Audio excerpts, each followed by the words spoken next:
நமச்சிவாய சிவாய நம. அனைத்து தமிழ் உள்ளங்களுக்கும் கனிவான வணக்கங்கள். நாம் இந்த பதிவில் பெயர்ச்சி அடைந்த சனி பகவானால் ஏற்பட போகும் தாக்கத்தை குறைக்க ராசிக்காரர்கள் செய்ய வேண்டிய பரிகாரங்கள் மற்றும் எந்த கோவிலில் உள்ள தெய்வத்தை வழிபட வேண்டும் என்பதனை பற்றி விரிவாக காண்போம். உங்கள் வாழ்வில் வளமும் நலமும் செல்வ செழிப்பும் பெற்று வாழ்வில் உயரிய நிலையை அடைய எல்லாம் வல்ல இறைவனை வேண்டி விரும்பி கேட்டுக்கொள்கிறேன். நீதி பகவானாக பார்க்கப்படும் சனி பகவானின் ஆதிக்கம்தான் நம் வாழ்க்கையின் சகலத்துக்கும் காரணம்.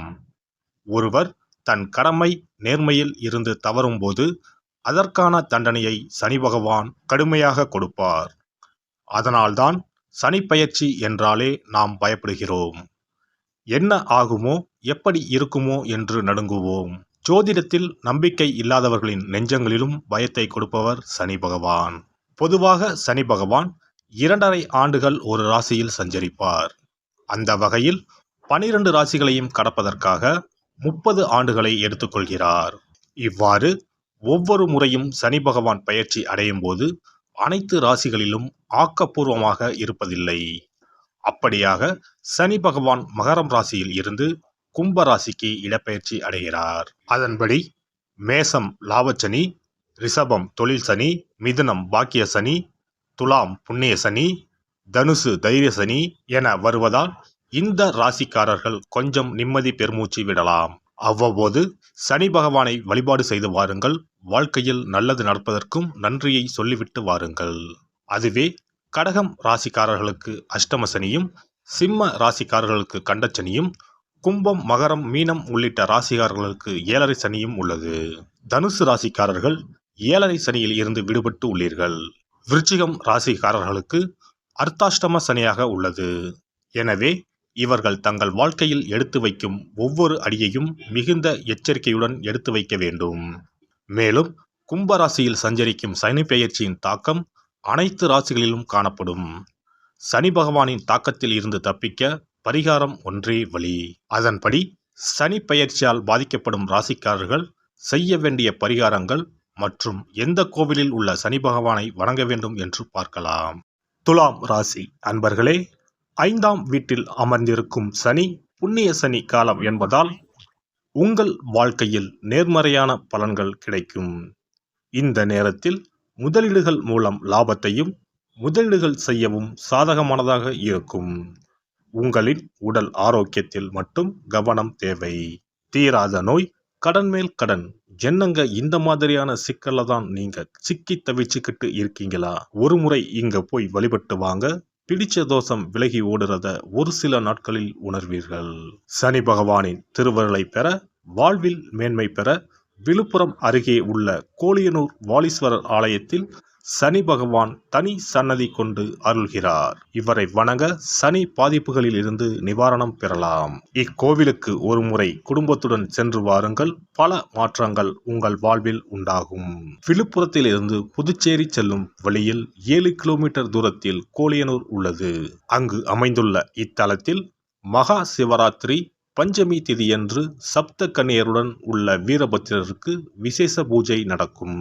இத்தலத்தில் மூலவர் மேற்கு நோக்கி சுயம்பு மூர்த்தியாக அருள்பாலிக்கிறார். சனகர், சனாதனர், சனந்தனர், சனத்குமாரர் ஆகிய சீடர்களுடன் காட்சி தரும் தட்சிணாமூர்த்தி விழுப்புரம் அருகிலுள்ள கோலியனூர் வாலீஸ்வரர் கோவிலில் சப்த கன்னியருடன் காட்சி தருகிறார். சனி பகவான் இங்கு தனி சன்னதியில் தெற்கு நோக்கி அருள்பாலிக்கிறார். நடை திறக்கும் நேரம் காலை 6 மணி முதல் 12 மணி வரை, மாலை 4 மணி முதல் இரவு 8 மணி வரை.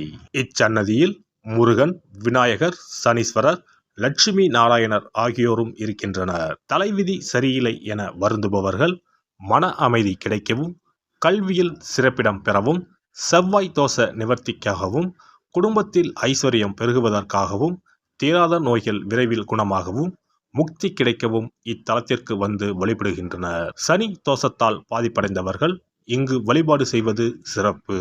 சுவாமிக்கு அபிஷேகம் செய்து வஸ்திரம் அணிவித்து நேர்த்திக்கடன் நிறைவேற்றலாம். சனீஸ்வர பகவான் பொதுவாக மற்ற கோவில்களில் நவக்கிரகங்களுடன் சன்னதி அமைந்திருக்கும். ஆனால் ஒரு சில பரிகார கோயில்களில் திருநள்ளாறு, குச்சனூர் போன்ற தனி சன்னதிகளில் மூர்த்தியாக காட்சி தருகிறார். அதை போலவே இந்த அருள்மிகு வாலீஸ்வரர் திருக்கோவிலில் ஈசான்ய மூலையில் தெற்கு நோக்கி தனி சன்னதியில் சனி பகவான் காட்சி தருகிறார். சனி பகவான் தெற்கு திசை நோக்கி அமைந்த காரணம் தெற்கு திசை யமனின் திசை. தனது சகோதரர் யமதர்மனால் ஏற்படும் ஆயுள் கண்ட பிரச்சனைகள் இந்த சனீஸ்வர பகவானை வழிபடுவதால் நீங்கும். இந்த சனீஸ்வரரை வணங்குவதால் ராசிக்காரர்களுக்கு ஏற்படும் ஜென்ம சனி, ஏழரை சனி, அர்த்தம சனி, அர்த்தாஷ்டம சனி, அஷ்டம சனி மற்றும் சனி திசை ஆகிய அனைத்து விதமான தோஷங்களும் நீங்கி நன்மைகள் ஏற்படும். சனியால் பாதிக்கப்பட்டவர்கள் சனிக்கிழமைகளில் எண்ணெய் தீபம் ஏற்றி வழிபடுகிறார்கள். இந்த சனீஸ்வரரை வலம் வரக்கூடிய நிலையில் தனி சன்னதியில் அமைத்துள்ளனர். சனிக்கிழமை நாளில் 11 சுற்று 11 வாரங்கள் சுற்றி வர சனியின் பாதிப்புகள் முற்றிலும் நீங்கி நன்மைகள் ஏற்படும். தீராத வியாதிகளுக்கு முன்ஜென்ம பாவங்களே காரணம். முன்ஜென்ம பாவங்களை தீர்க்கும் ஒரே கடவுள் சனீஸ்வரர்தான். ஆயுள் கண்டம் ஏற்படுத்தும் இதய நோய், வலிப்பு நோய், தலை சம்பந்தப்பட்ட நோய்கள், எலும்பு நரம்பு வியாதிகளால் பாதிக்கப்பட்டவர்கள் சனீஸ்வரரை வழிபட நன்மை நடக்கும். ஆயுள் பலம் வேண்டுவோர் நீல வஸ்திரம் அணிவித்து நீல மலர்களால் அர்ச்சனை செய்து வழிபடலாம். தனது வயதின் எண்ணிக்கையில் தீபம் ஏற்றி வயது எண்ணிக்கையில் சனிதோறும் சுற்றி வந்து நீண்ட ஆயுள் பெறலாம்.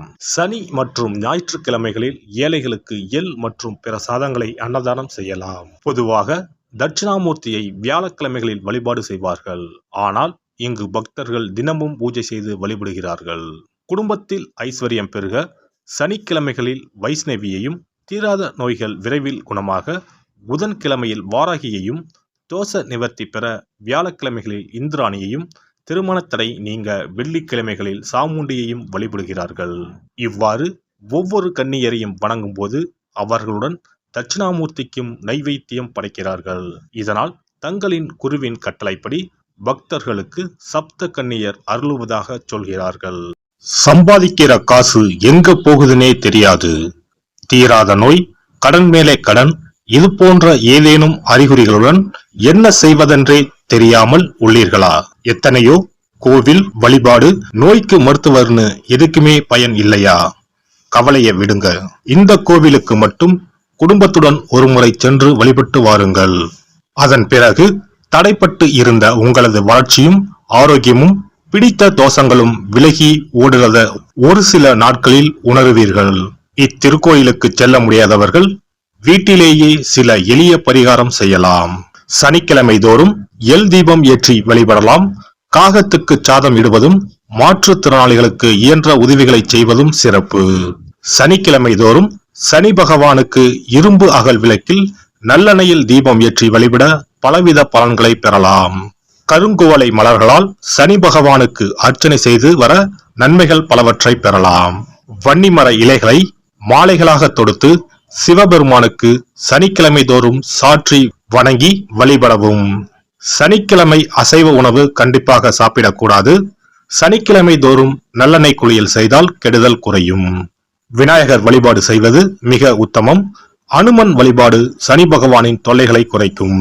விசேஷ நாட்களில் மண் அகலில் நெய், நல்லெண்ணெய், இலுப்பை எண்ணெய் மூன்றும் சேர்த்து பஞ்சு திரியிட்டு தீபம் ஏற்ற வேண்டும். இவ்வாறு விளக்குகள் ஏற்றி வழிபட்டால் சகல நன்மைகளும் சூழும். சாமி சன்னதியில் இந்த தீபங்கள் இரண்டையும் ஏற்றி வழிபடுவது இன்னும் மிகச் சிறப்பு. எல்லாம் வல்ல இறையருளால் நீங்களும் உங்கள் அன்பு குடும்பமும் உடல் நலம், நீலாயுள், நிறை செல்வம், உயர் புகழ், மெய்ஞானம் ஓங்கி வாழ்க வளமுடன். இந்த வீடியோ உங்களுக்கு பிடிச்சிருந்தா லைக் பண்ணுங்க, ஷேர் பண்ணுங்க அண்ட் சப்ஸ்கிரைப் பண்ணுங்க. பக்கத்துல இருக்க பெல் ஐகானை கிளிக் பண்ணுங்க. நன்றி, வணக்கம், வாழ்க வளமுடன்.